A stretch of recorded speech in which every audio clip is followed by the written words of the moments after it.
Good evening, everyone. I'm here with Grant Cameron, and due to a few time constraints in the triangle panel and us wanting to cover all these wonderful guests that we've brought on, um, we have done some pre-recorded interviews where we were going to take segments and then put them in throughout our panel discussions. But we found that we just didn't have enough time. So Grant and I are going to sit down and have a little slideshow for you guys and maybe discuss some of the more interesting parts of these bigger triangle craft stories or sightings throughout regions that, yeah, I think are Yeah, most important and they need due diligence. So yeah. So each of these panels, we have a full interview, and some of them are like 2 hours long. So mhm.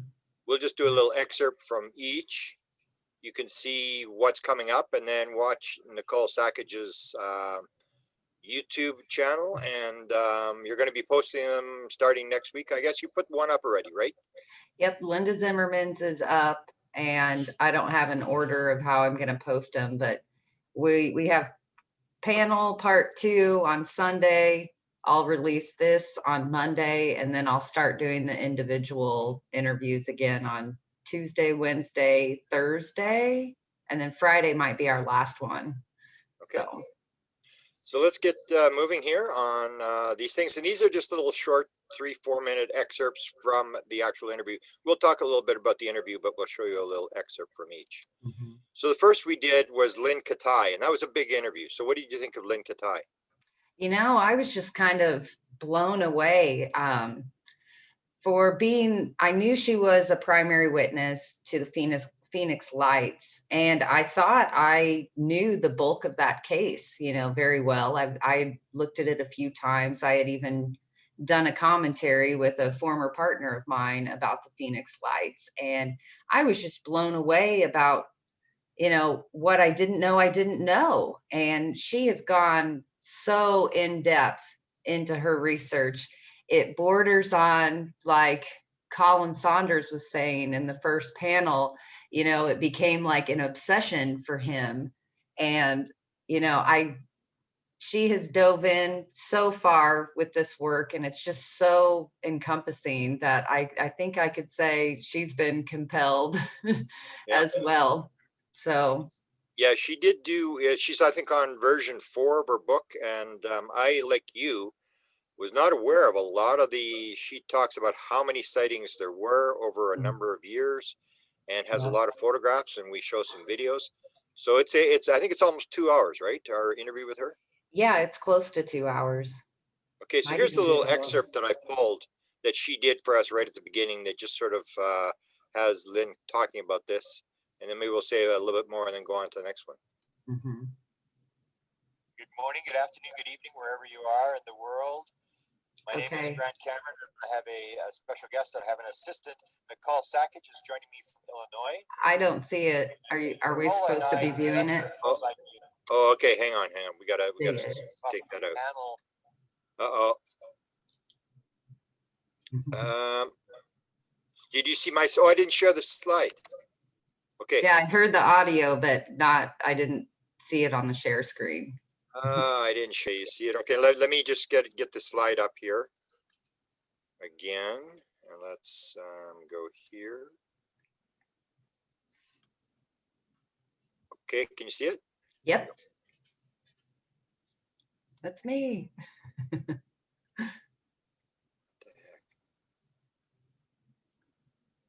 Good morning, good afternoon, good evening, wherever you are in the world. My name is Grant Cameron, and I have a special guest. That I have an assistant, Nicole Sackage, is joining me from Illinois. And Nicole and I, it was actually Nicole's idea to come up with a panel for triangle witnesses. So this upcoming Saturday and Sunday, we have 2 large panels of people with triangle stories from around the world. And we had a couple of stories that were sort of too big to actually give them the proper time on a panel, where they would only get a couple of minutes. And the guest that's joining us this morning for a full broadcast is my friend, Dr. Lynne Kitei from Arizona. So good morning, Lynne. Good morning to everyone. Yes, this is exciting. I'm so glad and that I get a chance to really share some of the important data from what's become the most witnessed, most documented, most important mass anomalous aerial sightings in modern history, if not all of history. And coming to this, not only as a medical doctor, but as a key witness to this incredible story, actually, which we're going to share today, how it unfolded. But coming as a scientist and trying to be as meticulous as I could with the data, coming as a physician to let people know that they're not alone, that even though most anomalies can be explained, only a small percentage cannot. Just because we don't have the technology yet to definitively define what these things are, it doesn't mean they're not real. And people need to know out there when they have an anomalous experience, it's real to them, even though it might be explainable. And to share it is cathartic, it's healing. So as a physician, as an experiencer, up close and personal, 2 years before the mass sighting, 2 months before the mass sighting, during the mass sighting, and subsequently, I certainly know what it feels like to have a paranormal, out of this world experience. And I happen to be the only person who has captured 35mm photographs of what is now called the Phoenix lights, which is miraculous. I've had them analyzed and authenticated by military and university optical experts throughout the last 25 years. And they are true unknowns. They cannot be explained or denied. And certainly as an educator for over 40 years, on the reality of vital health issues, I work with NBC and USA Cable and have a company out there, health education learning programs. When this fell in my lap 2 years before the mass sighting, without any interest or knowledge in this topic at all, but capturing photographs up close and personal and having an experience that was just totally incredible. And then 2 years later, capturing the same phenomena, same mile-wide phenomena head on, turning into a V-shape, confirmed the next morning by air traffic controllers at Sky Harbor International Airport as true unknowns, and we'll get into that conversation, as well as during the mass sighting, I captured the signature video, the signature footage of that night, the only footage that has been authenticated as a true unknown, confirmed again the next morning by air traffic controllers at Sky Harbor International Airport as over a mile wide with these lights that seem to be attached to something that turned against the wind. There is so much information and misinformation and disinformation out there that after thousands of people saw what I had been seeing on March 13th, 1997 for 2 years, I actually pushed my entire medical career, accomplished medical career aside, to try to find a logical source and meaning for what I had witnessed and photographed, which I have yet to find. But what I ended up with 7 years later was a 750-page journal of such incredibly credible data that ultimately, as a scientist, as a physician, as an experiencer, and as an educator, I couldn't just stick it in a drawer, and finally came forward in 2004 to set the record straight and to share the data. The data speaks for itself. Let people decide for themselves. Okay, so we did the 2-hour interview, which went very well. She showed some videos, and we'll share an awful lot of material. I think you'll agree that a lot of people will not have seen. It's some new material that she presents, correct?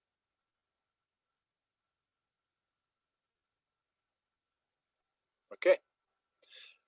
Linda Zimmerman is the next one that we did.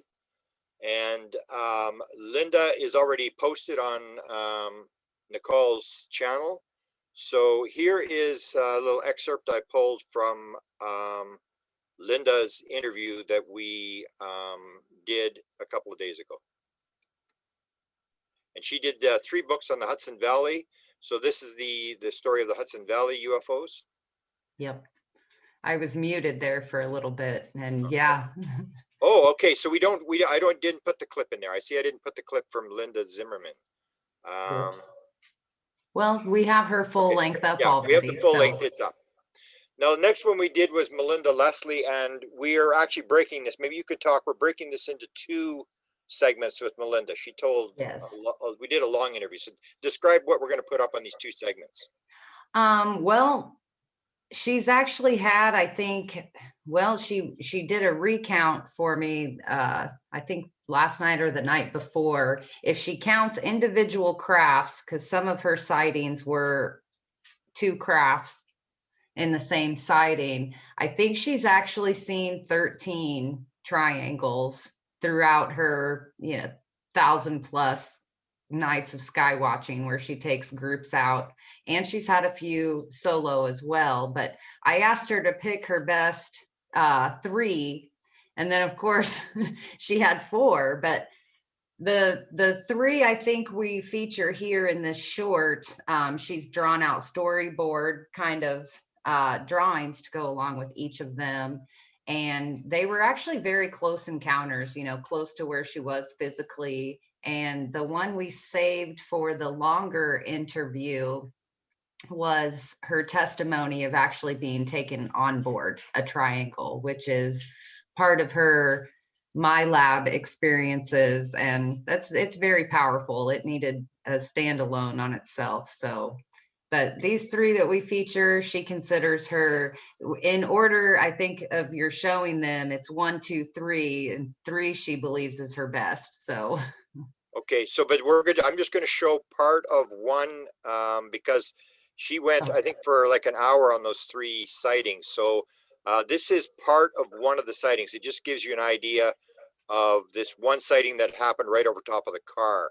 So yeah, here's the one, but you'll have the 2 segments, the 3 sightings, which is about an hour, and then I guess the other one's about an hour as well, where she talks about I being think on the her car. 3 is right around 30 minutes actually, and Okay. then her onboard is about an hour. So yeah, I'll post 2 long ones for Melinda as well. Okay, so here's part of the first one. This is a sighting that occurred right over top of the car. First, she describes how many sightings, and then she talks a little bit about this one that was right over top of the car with witnesses in the car.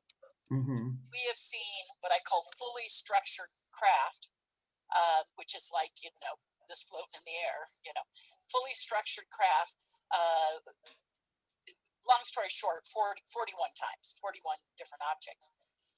And 9 of those 41 objects, or 41 sightings, have been triangles.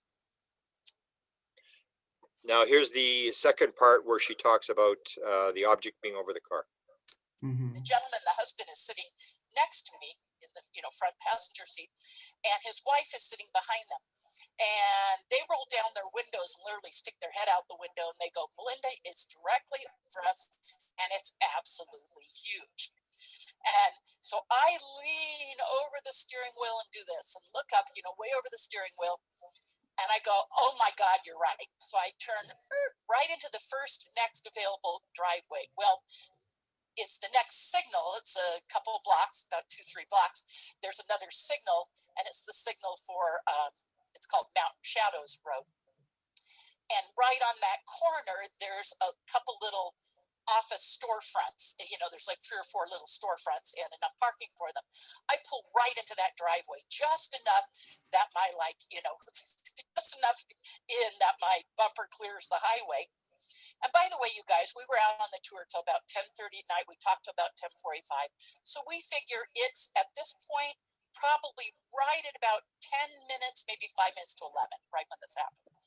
And so I'm still rolling. I put the car in park. I'm still rolling. My clients had already jumped out of the car. And I jump out, and we look up, and there's this giant triangle right over us. And now, as you can see from picture number 2 there, so below picture 1, it says the size is about 1 foot in diameter at arm's length. So if you put your hand up at arm's length and go about 1 foot in diameter above us, just right above us, just huge. We figured we were looking at something. Later, when we got back in the car, we're kind of guesstimating, 300 or 400 feet above us and at least 150 feet in diameter, maybe 300 feet in diameter, right over us. So as we're looking up at it, it's a big black silhouette of a triangle, but it has its front leading point. Now here, you guys watch. I have a visual aid. almost forgot. So triangle, right? So it's like this in the air, like this, like point first, you know, up in the air above us. So going point first, like that. And that front leading point going, you know, forward, back end towards us, if you will, that front leading point, the leading edge of it was glowing bright red. So it was like a bright red V on the front of what was kind of the thick front of the leading edge of this thing. And then behind that was dark silhouetted black. And then there was a big orange glowing area. And the the wife of the client starts to go to the car door. We're standing within 5 feet of my car. And she starts to go to the car door and she goes, "Where do you keep your lasers? Where do you keep your lasers? I want to," you know, so she opens like the car door going, where do you keep your lasers? She's kind of like dig through my car. "I want to flash at it." And her husband like grabs her and stops her and says, "No, honey, let's not take our eyes off of it. We don't want to miss if it does anything." And she goes, "Oh, okay." And so he stops her and I said, "Thank you, sir." And so she goes, "Oh, I wish I had a laser to flash at it." So she puts her hands up like this to her mouth and she yells, "Flash, flash, flash." But she was half kidding. Like she kind of did it kind of weakly, you know, and I could tell like she wasn't real serious. And she kind of just, you know, did it and said, "Flash, flash, flash." Well, suddenly that red point on the front grew as so now to go to drawing number 3, the red light spread, like it got really bright and then spread and ended up covering the entire bottom of the craft in bright red light. Wow. I mean, like really bright and just like red, like tail light on cars, you know, and suddenly, no joke, you guys, I swear everything I'm saying is exactly how it happened.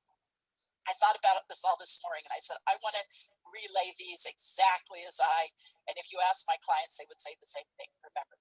So right then, like I said, the red light spread and the whole thing went flash, flash, flash. There you go. You're really getting into that. You know, it's when I put little pieces, like when she said that it wasn't the light, you know, and it was more in the body of the craft. That's what kind of, I started thinking about how Jim Peniston has described his craft of unknown origin. And then I believe it was Colin in today's panel that he kind of described it. Although his craft did have lights, the skin kind of illuminated like that as well. So I just think it's fascinating. And when I piece something together, that's what gets a wow. Yeah, these 3 that Melinda tells are pretty good stories. These 3 that are pretty close. And she has a bunch of witnesses with her, like people who are on the tour with her. So next one we do is Bashar. Now, Bashar is probably the most famous alien channeler.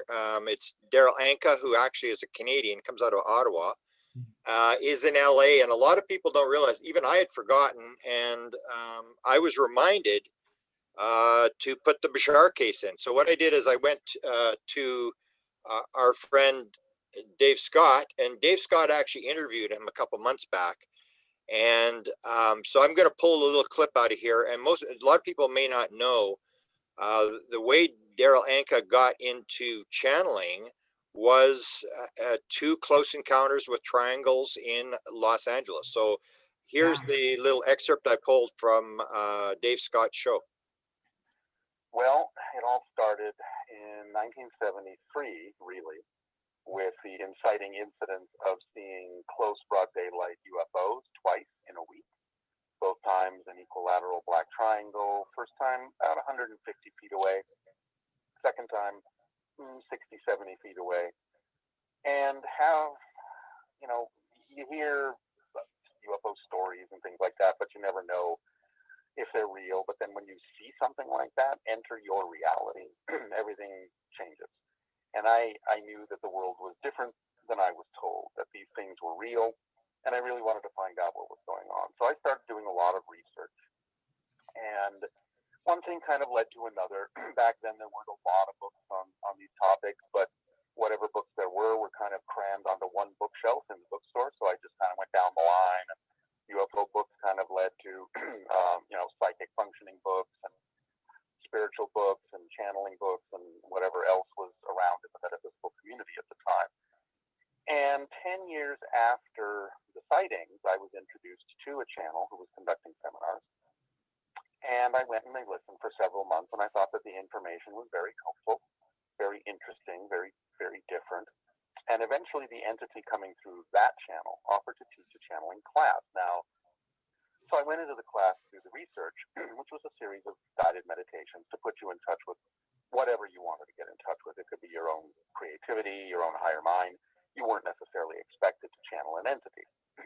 But about halfway through the course, when I was in a meditative state, I had this connection happen in my head that was like a telepathic contact, and all these things just sort of unfolded in my brain in one split second.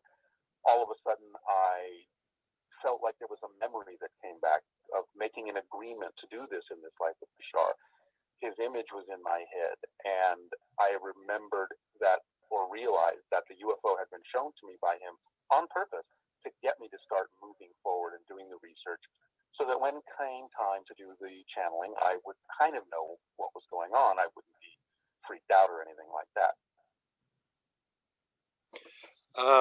There are some longer versions of this encounter with, I think it was off the 405 freeway in LA, where it was one of these things where he has other people in the car with him, and there's people telling him, turn left, turn right, and he's going through this sort of a residential area, and the next thing he knows, this thing, he's right under this thing, and gets, as he described, very, very close to it.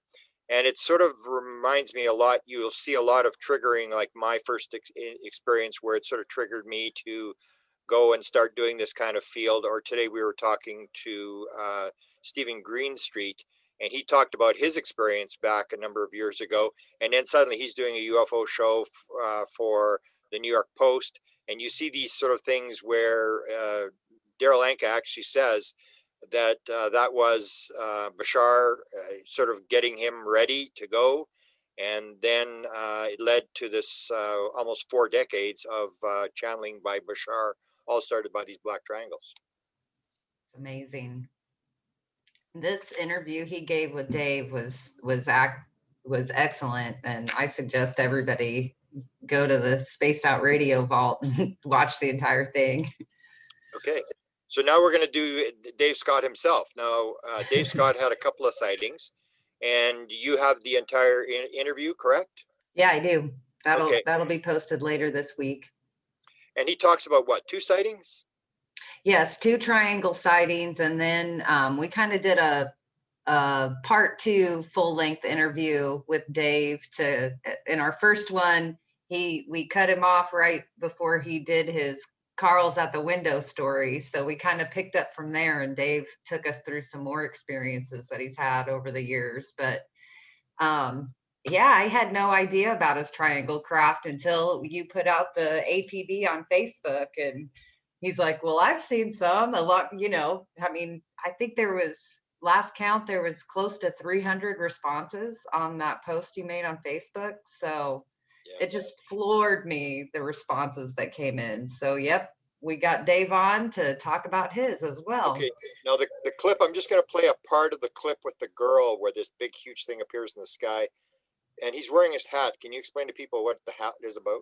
I honestly don't know what the Marvin the Martian hat is all about, except that I think Marvin the Martian might be his favorite Looney Tunes. So he's wearing this strange hat, but he doesn't usually have a strange hat on. He's usually a pretty serious guy he does a radio show 5 nights, or actually 7 nights a week, but he does it 5 nights a week.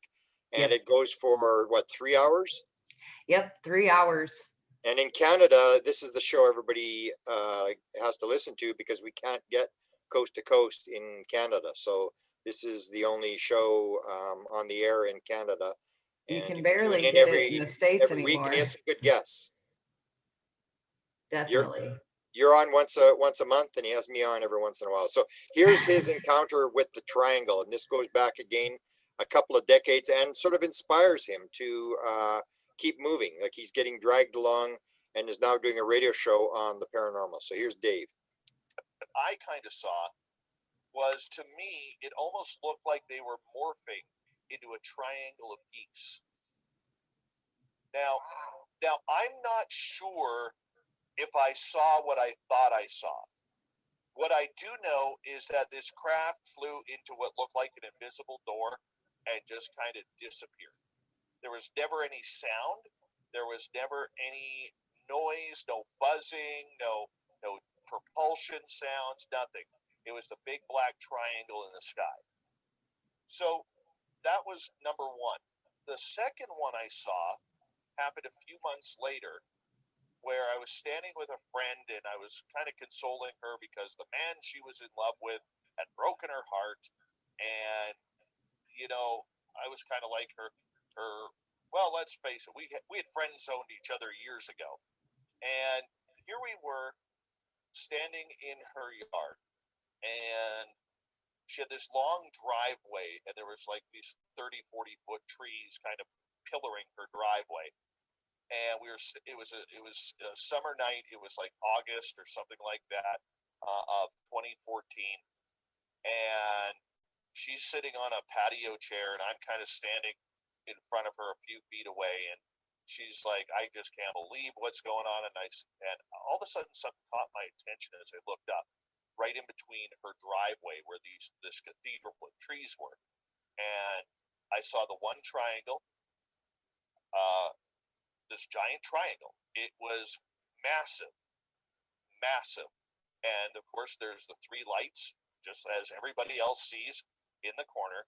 All the stars behind it are blacked out. It's probably 11:30 at night. And this thing is massive. Now, I know I'm probably exaggerating here, but my imagination tells me this thing was so big that if I put it on the ground, it probably would have covered from Vancouver right into the Fraser Valley, which is about 100 kilometers or 62 miles. I mean, like I said, I could be completely exaggerating. I don't know. This thing, all I know was it took up an entire chunk of the sky. And so I'm standing there and I'm staring at it and said, holy shit, pardon my language. And she goes, what? And I pointed up. I'm like, look behind you. Stand up. Look behind you right now. Because all of a sudden you get that panic, right? That anxiety panic, like, holy cow, am I seeing what I'm seeing? And we saw the triangle, okay? So your typical triangle, and then it started to turn like this. And we're staring at this thing, and now she's freaking out because she's never seen anything weird before. And here we are, just the two of us, watching this giant triangle start to turn on its axis. And I kind of looked to the west because I could see flashing lights over there. And as I was looking, I could say, okay, that's a jet coming from Vancouver International Airport heading east. And as that jet got closer, the bottom light went out, the second light went out, the third light went out. But the really cool part about it was we could still see it in the sky because it was blocking all the stars. So we have this triangle, no lights on, the jet goes flying by, and literally this thing just vanishes. All of a sudden, don't know where it went. The corner lights never turned back on, but all of a sudden there's all these stars right where this craft was sitting. Don't know how it disappeared. Don't know if it left to the left, to the right, to the south, to the north, or shot straight up. Have no idea. No idea. All we know is it was there. It turned on its axis.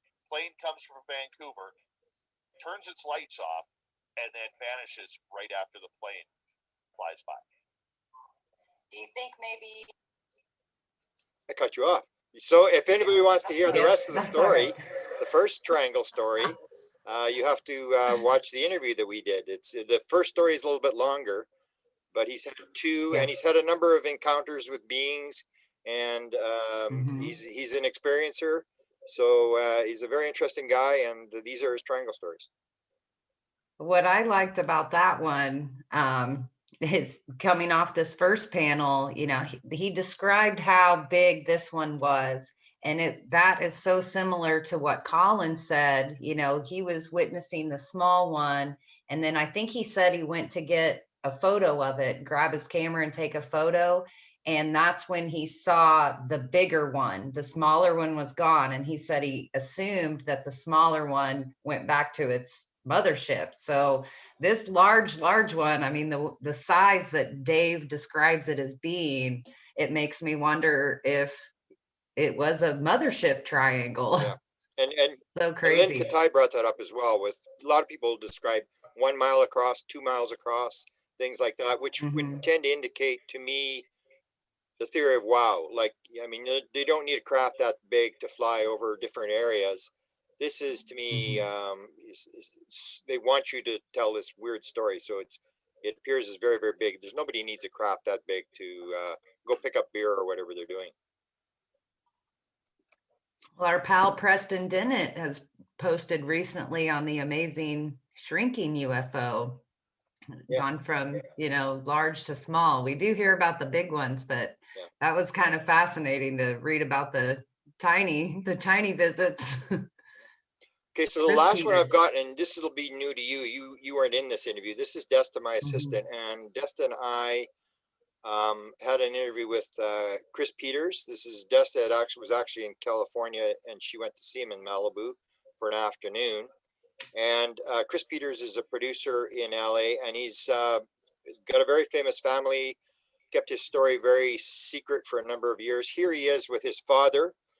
His father is John Peters, who was the former head of Columbia Pictures, who did the movie Batman, Superman Returns, A Star is Born, Color Purple, Rain Man, very, very famous producer. And here he is with his stepmother, Barbara Streisand. So Barbara was with John for over a decade, and his mother was also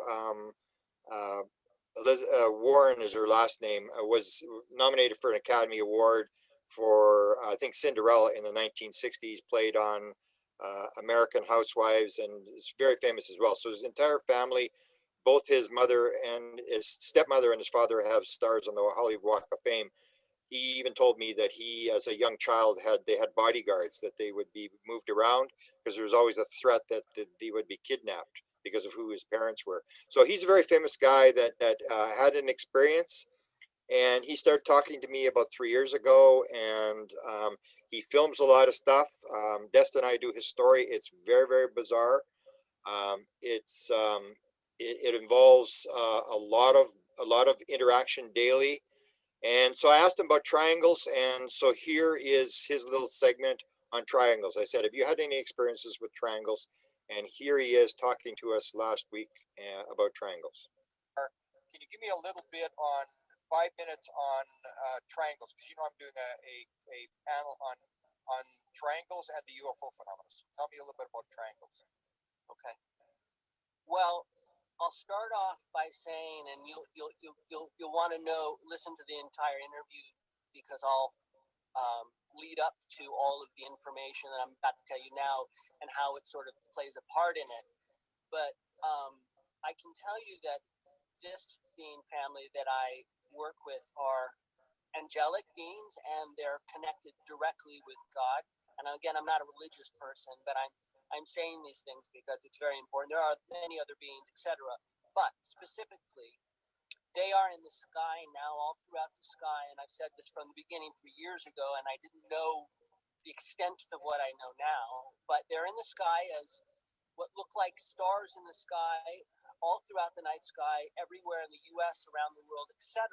They're not real stars. They're mini UFOs with little points of light on the tip. The UFO is an invisible sort of cloaked mode, and you see a little twinkling light. But what you see in them, and these stars, by the way, that are mini UFO starcraft, are very low in the atmosphere.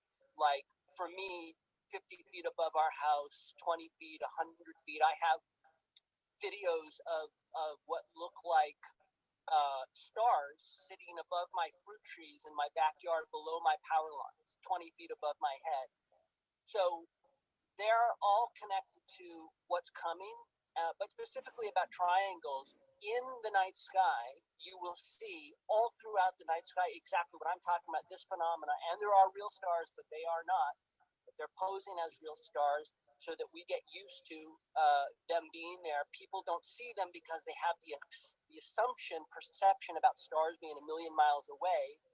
So that perception clouds people's ability to really see how close they are in just over their head and just just in the sky, a few hundred feet.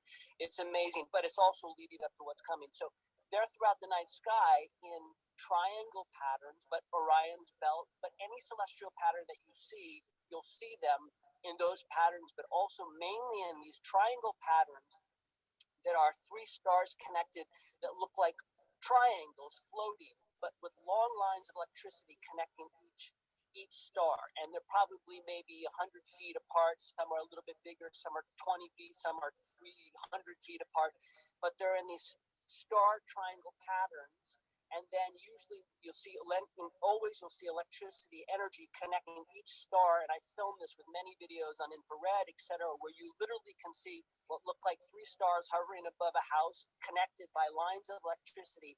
And then that line, usually at the tip of the point of the triangle, is then that line extends out to another star cluster and triangles connected, and they're all connected throughout the night sky with this electrical grid that's connecting each one of these star triangle patterns. And when people look in the sky, they just see stars, but when you film it, when I see it, I see clearly. So triangles are a big part of them, specifically this being family, this angelic family that's connected with God.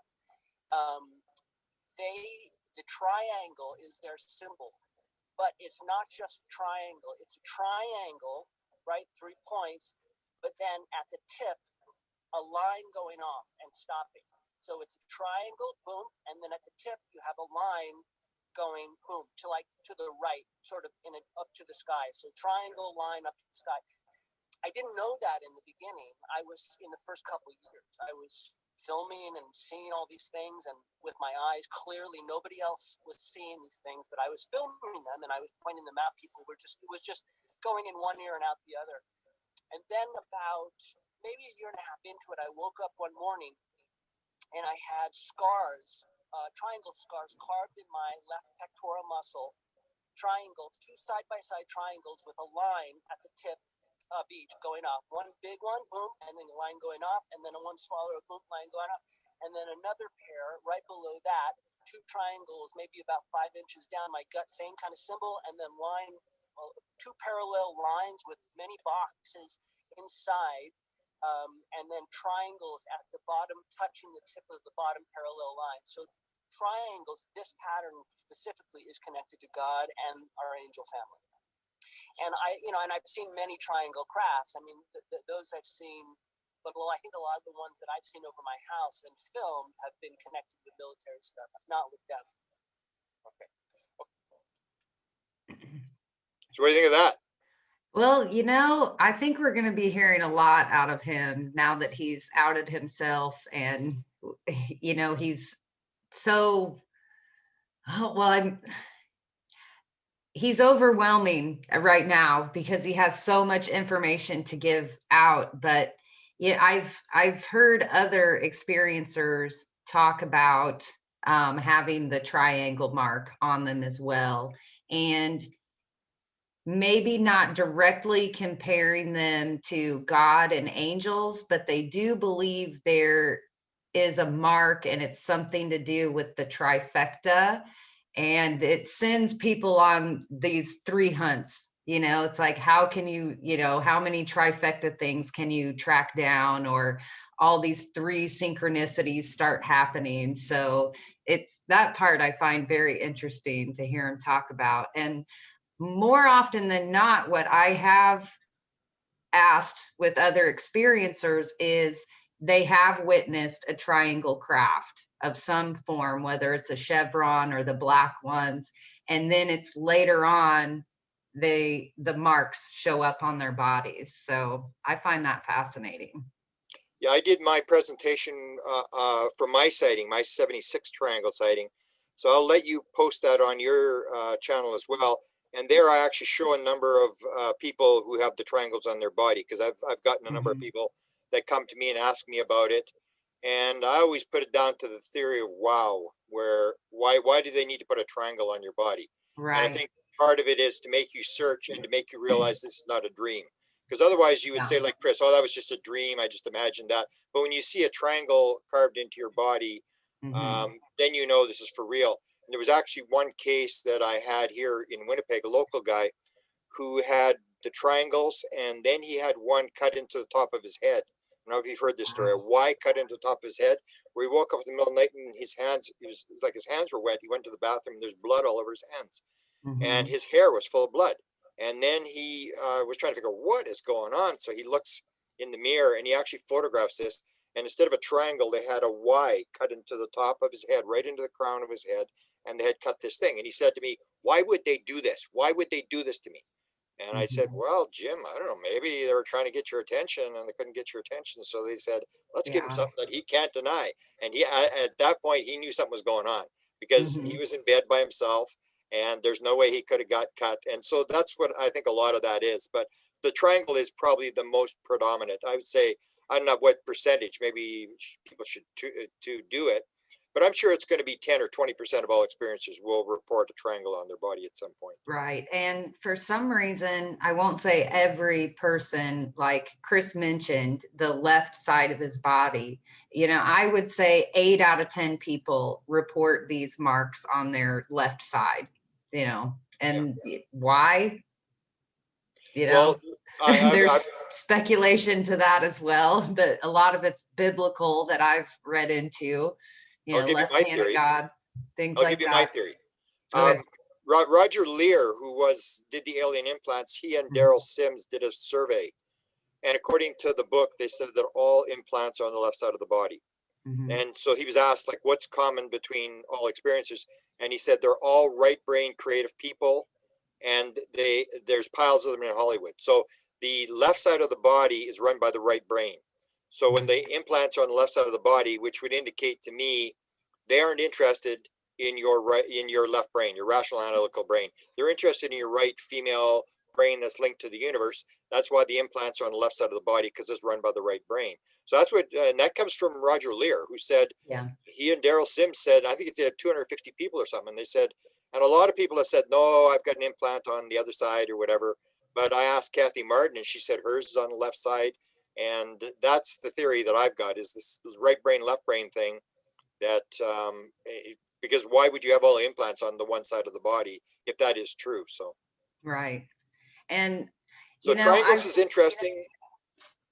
I was gonna say I follow suit with your left brain, right brain comparison more so than I do any other theories. And not that I, you know, deny people when they speak about this under religious terms, but we've had conversations before where these things seem to go back further than Christianity or Western civilization type things. So that's why I don't really follow those routes as much, but the message still comes across in what these people are explaining this way, like Chris just did, and the other Chris Bledsoe, explains them in a similar fashion as well. So yeah, and here you get Chris again is a right brain person.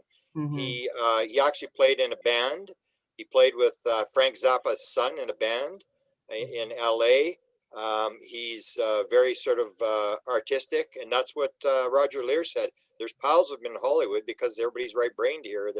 And you'll see artists, and you'll see a lot of musicians.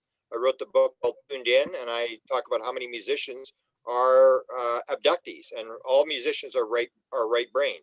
Very few of them can read music. They don't really want to read music, because reading music is a left brain thing. It's a rational analytical thing. You read, you practice, all this kind of stuff.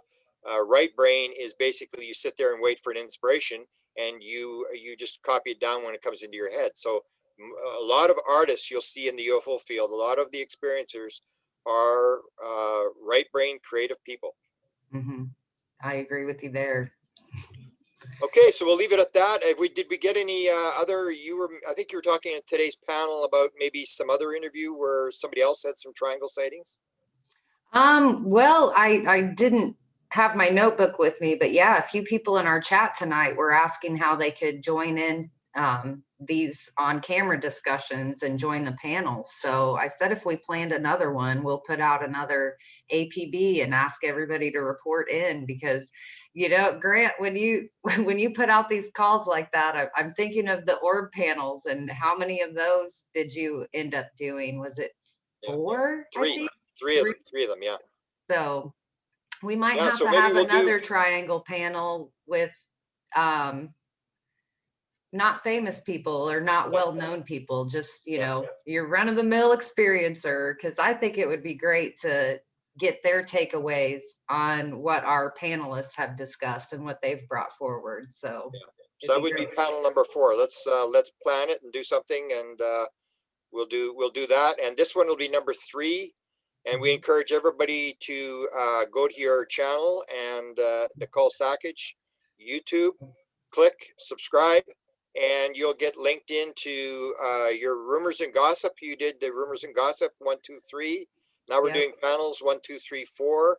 And you always come up with good ideas. So we'll just keep putting stuff up that people can tune into. And if anybody's got any ideas of something we should do in terms of a panel, we've done how many disclosure panels? We've done a few, right?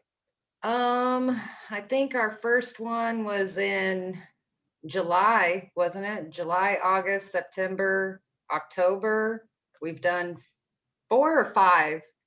And I think we might try to squeeze another one in before Christmas. And if not Christmas, you know, we'll come back again in January. So. Okay. Well, thanks for helping out, and let's keep in touch. Let's do that. Talk to you soon. Okay.